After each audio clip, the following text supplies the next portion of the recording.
मजबूती है अपनी पहचान।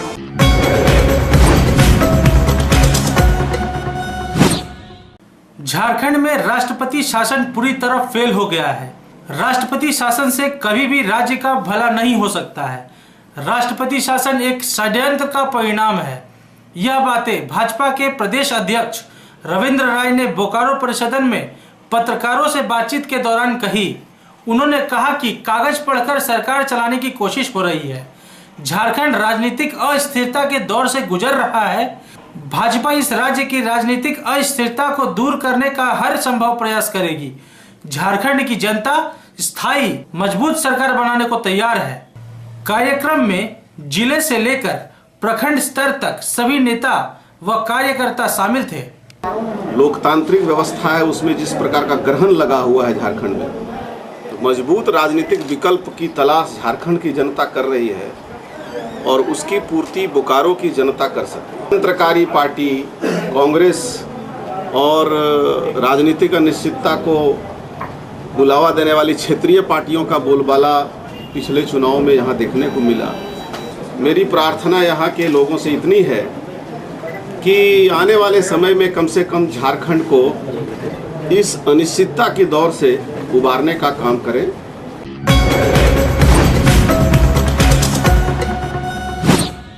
फुटपाथ दुकानदारों के हित में बना कानून झारखंड शहरी फेडरेशन विधेयक 2011 को लागू करने के प्रति प्रबंधन के नकारात्मक रवैये के विरुद्ध चास बोकारो दुंदीबाग के दुकानदार नेशनल हॉकर फेडरेशन के नेतृत्व में 12 अप्रैल को मजदूर मैदान से रैली निकाली जाएगी तथा प्रशासनिक भवन का घेराव सह प्रदर्शन किया जाएगा। यह कहना है बोकारो जिला दुकानदार संघ के अध्यक्ष निजाम अंसारी का। सेक्टर 4 में आयोजित पत्रकार सम्मेलन को संबोधित करते हुए उन्होंने कहा कि इस प्रदर्शन को फेडरेशन के विरुद्ध राज्यों से आए पदाधिकारी संबोधित करेंगे। अंसारी ने कहा कि बोकारो जिले में फुटपाथ दुकानदार के इतिहास में यह सबसे बड़ा आंदोलन होगा। उन्होंने कहा कि 20 वर्ष पुराना सीमित पार्किंग 20 वर्षों में दोपहिया एवं 4 पहिया वाहनों की संख्या 500 गुना बढ़ी और जाम का ठिकरा फुटपाथ दुकानदारों के माथे फोड़ना न्याय संगत नहीं है। अंसारी ने कहा कि फुटपाथ दुकानदार नगर की दैनिक जरूरतों की महत्वपूर्ण सेवा सस्ती दर पर उपलब्ध कराते हैं। यह 2 वर्ग हैं जो स्वरोजगार कर जीविकोपार्जन करता है, जिसे सरकार के किसी योजना का लाभ नहीं मिलता। प्रबंधन के हम लोग काफ़ी क्षुब्ध हैं, काफ़ी हम बहुत ही हतोत्साहित हैं इसके व्यवहार से और इसी के विरुद्ध जो है 12 अप्रैल को बोकारो जिला दुकानदार संघ एक विशाल ऐतिहासिक रैली सेक्टर 4 मजदूर मैदान से प्रातः 10 बजे निकालेगी और हम जो है एडीएम बिल्डिंग का पे घेराव और प्रदर्शन करेंगे। इस घेराव और प्रदर्शन में हमारे राष्ट्र स्तर की जो संगठन है नेशनल हॉकर फेडरेशन वो भी सम्मिलित होंगे और विभिन्न राज्यों से आए हुए कई पदाधिकारी फेडरेशन के वो इस कार्यक्रम को संबोधित करेंगे। और हमारा ये प्रयास है बोकारो जिला दुकानदार संघ के तमाम पदाधिकारियों का कि यह कार्यक्रम अब तक के जितने आंदोलन हुए हैं उसमें सबसे ज़्यादा भारी और विशाल होगा, ऐतिहासिक होगा। हम बहुत ही लोकतांत्रिक ढंग से एक दुकानदार के चरित्र में रहते हुए अपनी बात को रखने का काम करेंगे और यह मांग करेंगे बीएसएल प्रबंधन से कि जो शहर को सब्जी, फल, चिकन, मटन, चाय, पान, चक्का, पंजर जैसी दैनिक जरूरतों की महत्वपूर्ण सेवाएं जो प्रतिदिन उपलब्ध करा रहे हैं, जो शहर के फुटपाथ दुकानदार लाइफ लाइन है, जो शहर को अपनी महत्वपूर्ण सेवा सस्ते दर पर उपलब्ध करा रहे हैं, उन दुकानदारों को सुध ले और इस कानून के अंतर्गत जो है जो विधेयक हमारे हित में पारित हुआ है उस विधेयक के अंतर्गत जो है तमाम फुटपाथ दुकानों को व्यवस्थित करके अस्थायी करने का काम करें। जब बीएसएल के पास शराब दुकान खोलने के लिए प्राइम लोकेशन पे जगह है, जब बीएसएल के पास मॉल खोलने के लिए रिहायशी इलाके में जिंदा सैकड़ों पेड़ों को काट करके मॉल खोल सकती है, एक व्यक्ति विशेष को मॉल दे सकती है, उतनी जगह में तो हमारा पूरा सिटी सेंटर की दुकान है बस जाएगी। तो जब आप मॉल के लिए जगह हो सकता है, आपके पास होटलों के लिए है जगह, आपके लिए शोरूम के लिए आपके पास जगह है, विवाह मंडपों के लिए आपके जगह है जिसको आपने संस्थाओं को औने पौने दाम पर दे करके और वो उसको कमर्शियल यूज कर रहे हैं, जब उसके लिए जगह है तो जो शहर को इतनी इंपॉर्टेंट सर्विस प्रोवाइड कर रहा है उनके लिए आपके पास जगह क्यों नहीं है? और जबकि हम आपके तमाम शर्तों को मानने के लिए तैयार हैं, हम शिफ्ट होने के लिए तैयार हैं, हम आपको प्रतिमाह रेवेन्यू देने के लिए तैयार हैं, इसके बावजूद जो है आप फुटपाथ दुकानों को व्यवस्थित नहीं किया जाना बेहद ही दुर्भाग्यपूर्ण और उदासीन रवैया है बीएसएल प्रबंधन का। इस रवैये के विरुद्ध जो है हम लोग 12 अप्रैल को बहुत ही जोरदार एक अपनी बात को रखेंगे और हम एडीएम बिल्डिंग का घेराव और प्रदर्शन करके यह मांग करेंगे कि बीएसएल प्रबंधन इसे तत्काल लागू करने का काम करे। अन्यथा हम जो है और भी फिर इसके आगे जो है एक बड़ा स्टेप उठाएंगे जिसमें बड़ी आंदोलन को करेंगे। ज़रूरत होगा तो हम सेल कार्यालय का इस्पात भवन का हम घेराव करेंगे। लेकिन निश्चित रूप से जो है बीएसएल को आज नहीं कल इस कानून को लागू करना होगा। बेहतर ये हो कि हमारे आंदोलन से पूर्व जो है इस पे जो है वो सकारात्मक पहल करे। बीएसएल प्रबंधन अगर 2 कदम बढ़ती है इस दिशा में तो हम 4 कदम बढ़ करके सहयोग करेंगे।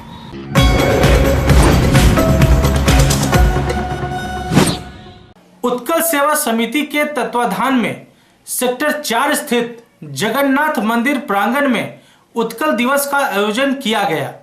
कार्यक्रम का उद्घाटन बतौर मुख्य अतिथि बीएसएल के ईडी डॉक्टर एनके महापात्रा व विशिष्ट अतिथि बोकारो महिला समिति की अध्यक्षा मंजुला मैत्रा सहित कई गणमान्य लोग उपस्थित रहे। इस मौके पर ईडी महापात्रा ने कहा कि वर्ष 1936 में उड़ीसा राज्य का गठन हुआ था।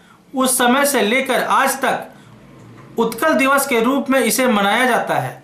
बोकारो में भी वर्ष 1964 से उत्कल सेवा समिति की ओर से प्रतिवर्ष कार्यक्रम का आयोजन होता रहा है। क्षेत्रीय विकास से ही देश का विकास तीव्र गति से होगा।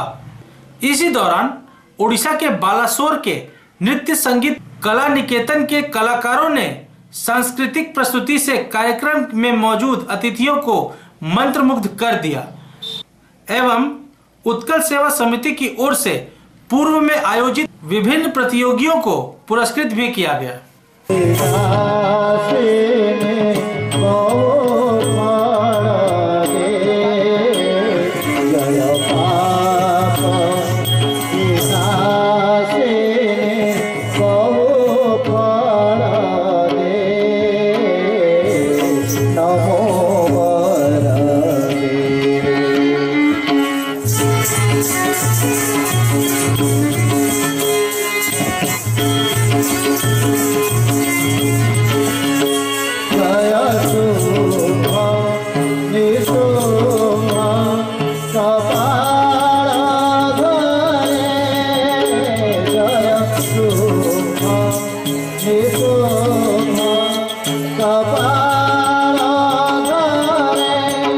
झारखंड जनता दल यू के नेता एवं पूर्व ऊर्जा मंत्री लालचंद महतो ने बोकारो में पत्रकारों से बातचीत के क्रम में चास बोकारो में गिरती कानून व्यवस्था पर चिंता करते हुए कहा कि अगर यही स्थिति रही तो धनबाद और झरिया जैसी रंगदारी और गुंडाराज प्रथा चास बोकारो में भी कायम हो जाएगी।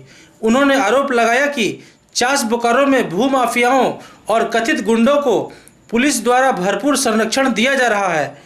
चास बोकारो में हो रही जमीन की खरीद बिक्री में भूमाफियाओं को बिना रंगदारी दिए रजिस्ट्री नहीं हो पाती तथा जमीन के लफड़े से प्राप्त रंगदारी के पैसे का पुलिस और भूमाफियाओं में बंदरबाट होता है। चास के एक कथित भूमाफिया एवं स्वयं भू नेता का नाम लेते हुए उन्होंने आरोप लगाया कि जो नया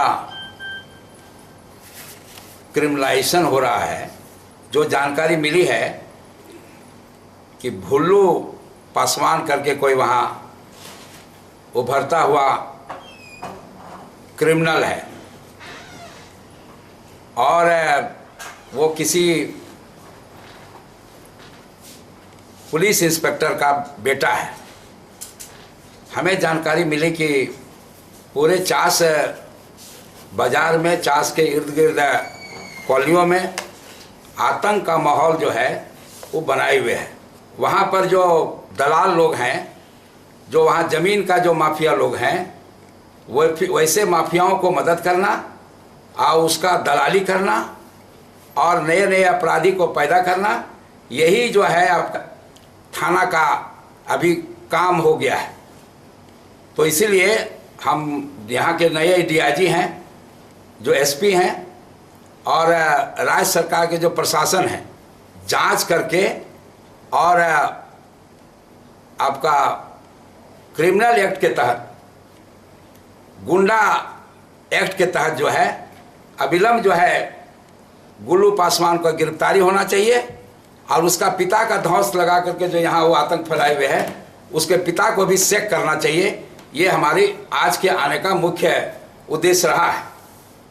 तो मैं समझता हूँ ये हमारी सरकार से, जिला प्रशासन से, एसपी से, डीआईजी से, डीजीपी से और राज्यपाल से हमारा ये अपील है कि इस पर अविलंब कार्रवाई करें। और ये जो धनबाद का जैसा जो क्रिमिनलाइजेशन यहाँ हो रहा है वो ना होने दे। चास और बोकारो जो है शांति प्रिय जगह रहा है, यहाँ क्रिमिनल का कोई स्थान नहीं रहा है, तो उसको स्थापित जैसा है वैसा रहने दे, इसको क्रिमिनलाइजेशन न करे लोग। ये प्रशासन से मेरा मांग है, सुझाव है और अविलंब इस पर कार्रवाई करनी चाहिए। अब देखना होगा कि श्री महतो की यह अपील जिला प्रशासन के मुखिया को कितना प्रभावित करती है।